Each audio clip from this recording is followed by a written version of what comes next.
Hi everybody, welcome back to my channel. I'm Tammy, and today I'm going to talk about a few of the books that I have read in the first quarter of 2021.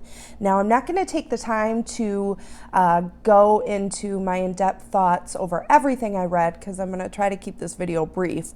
But at the end of the video, I will put up a graphic with a list of all the titles that I read, and if you see one there that I didn't mention and you want to know my thoughts on it, let me know in the comments below and I'll get back to you about that.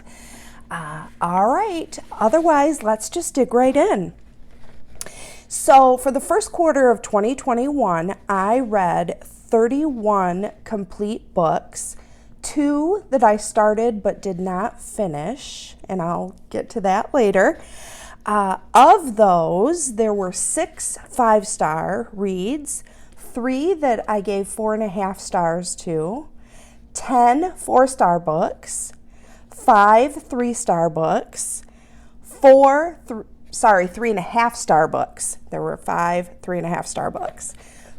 There were 4 3-star books, and then 2 of them I gave 2.5 stars and 2 I didn't finish. Of those, 14 were mystery thrillers, 4 were fantasy novels, 2 were historical fiction, 1 was a YA contemporary, 1 was just a general nonfiction, 2 were romance, 4 memoirs, 1 current events / politics, and 2 were kind of self-help, other personal development type books.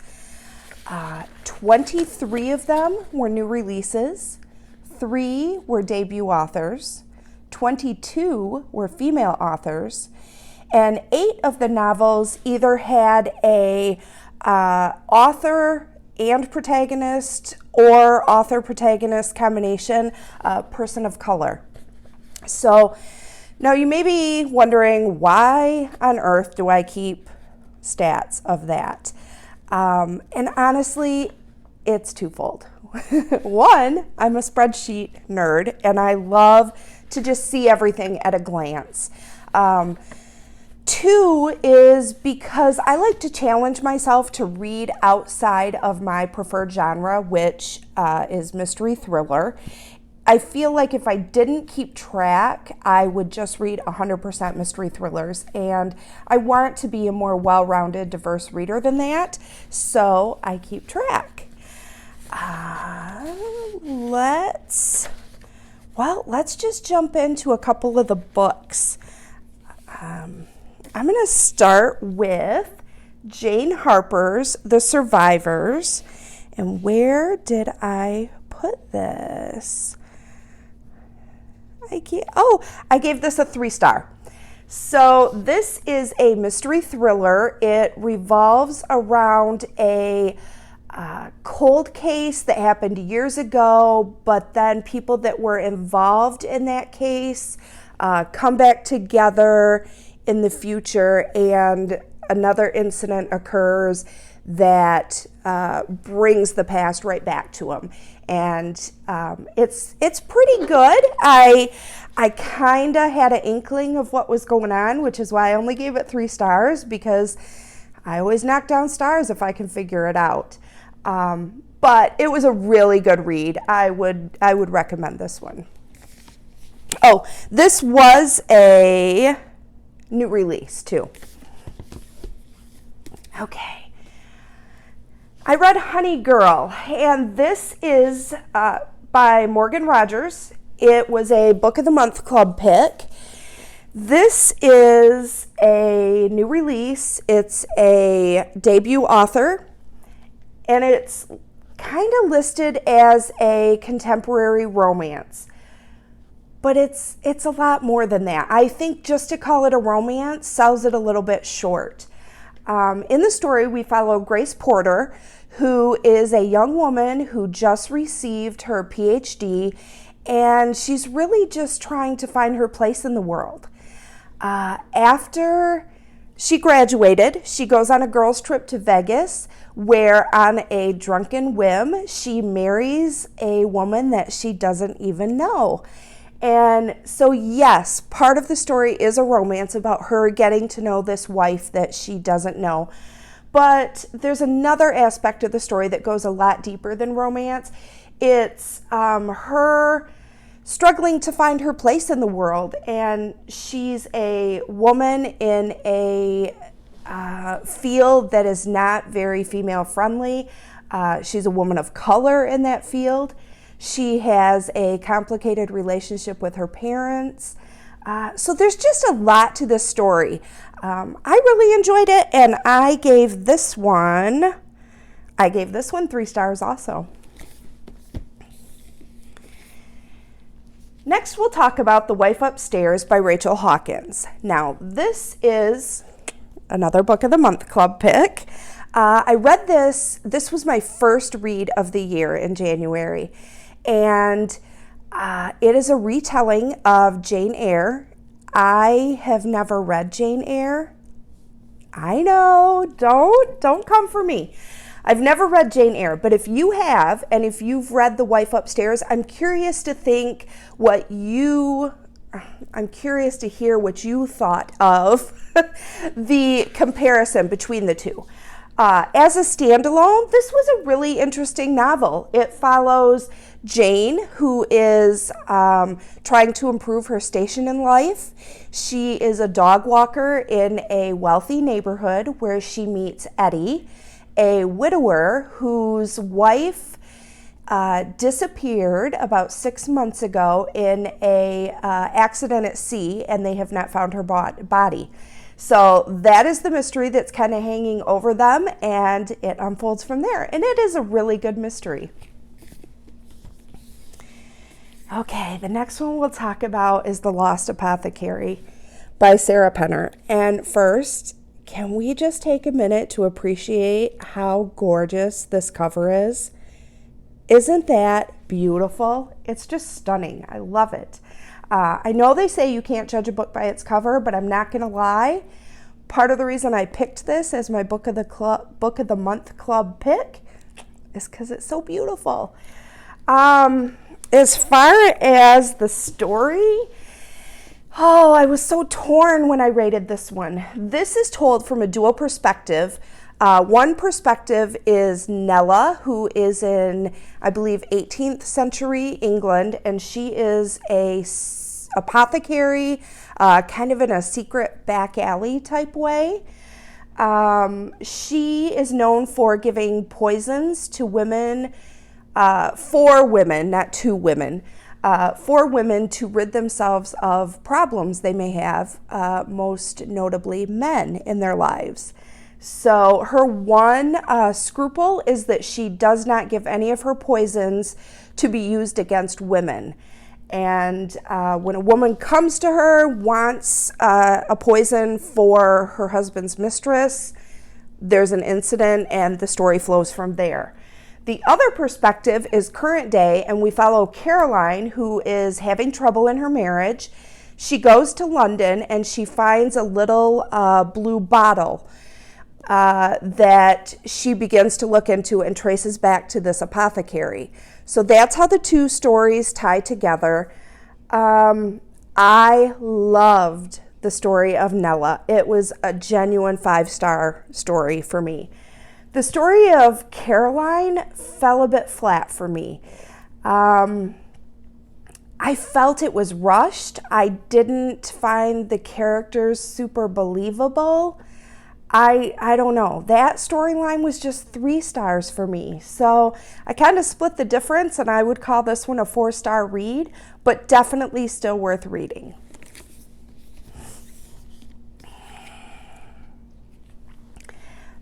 The next book I read is One to Watch by Kate Stamen London. This book I was really excited to read, but I was also a bit hesitant. So this book follows a plus-size fashion blogger who goes on a bachelorette-style game show.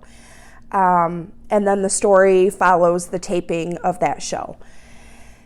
I was really kind of concerned what the author was going to do with this. As a plus size woman, I was super afraid that it was just going to be tropey and stereotypical, and I just had all these theories in my head that I didn't want it to end up being.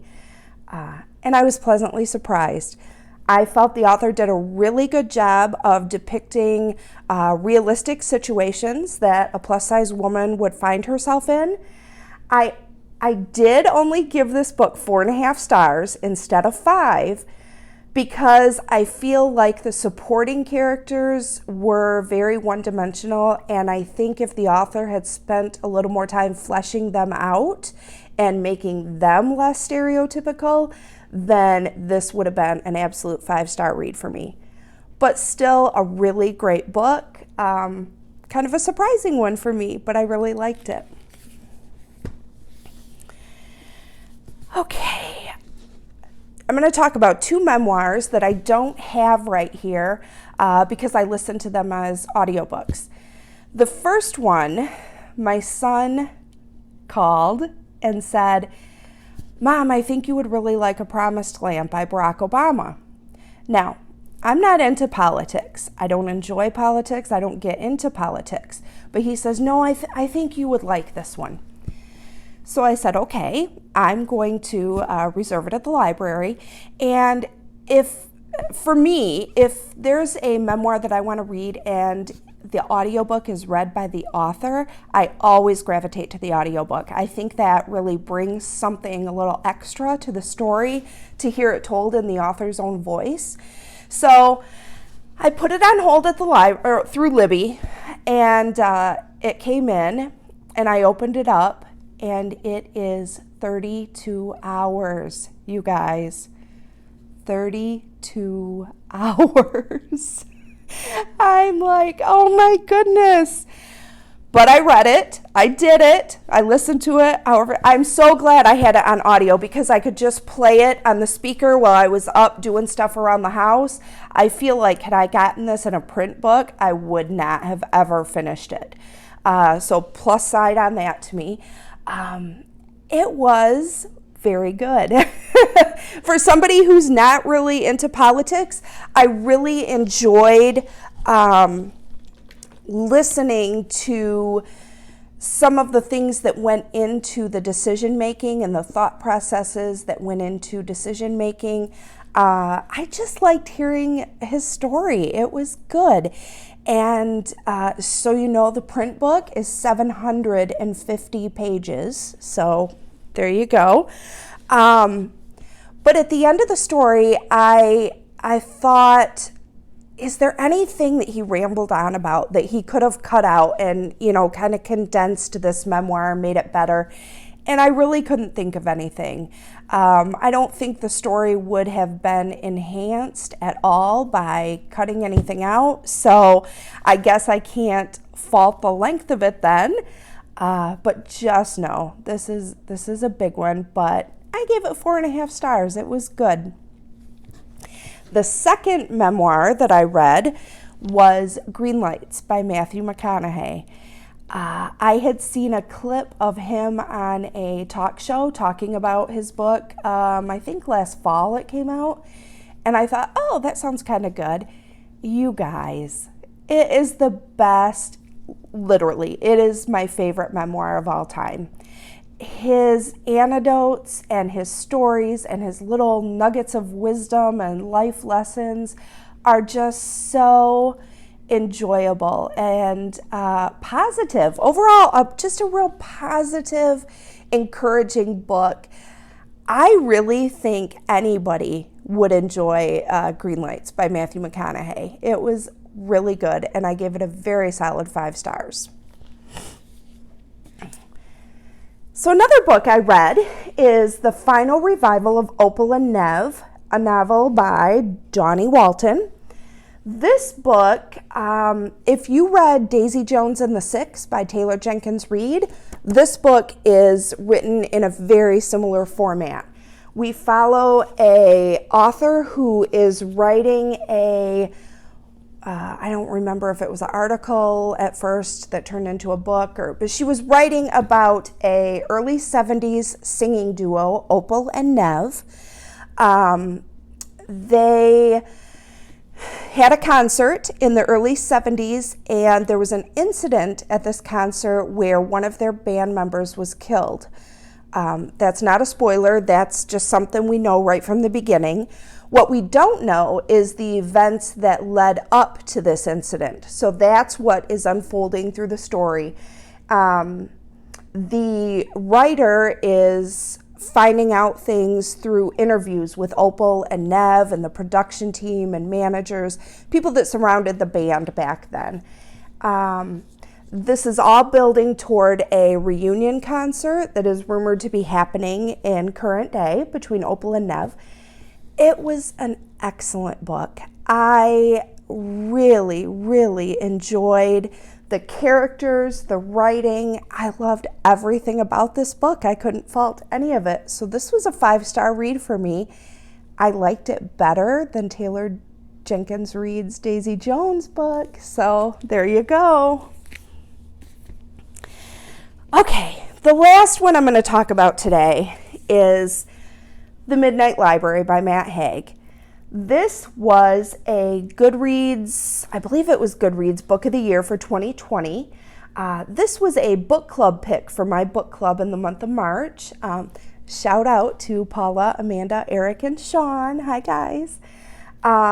So we read this, and let me say, first of all, this generated excellent discussion for a book club. So if you're looking for a good book club pick, this one I would highly recommend. It has a slight content warning that I'll get into when you hear the plot, but excellent. I would recommend this to anybody to read. Matt Haig, from what I understand, struggles with depression, and so his writing reflects that, and it's just fantastic. He really has a good grasp on that sort of thing. Anyway, let's just get into what it's about. So Nora is the main character in this book, and her life is just not going well for her, and she decides that she wants to die. So there's your content warning.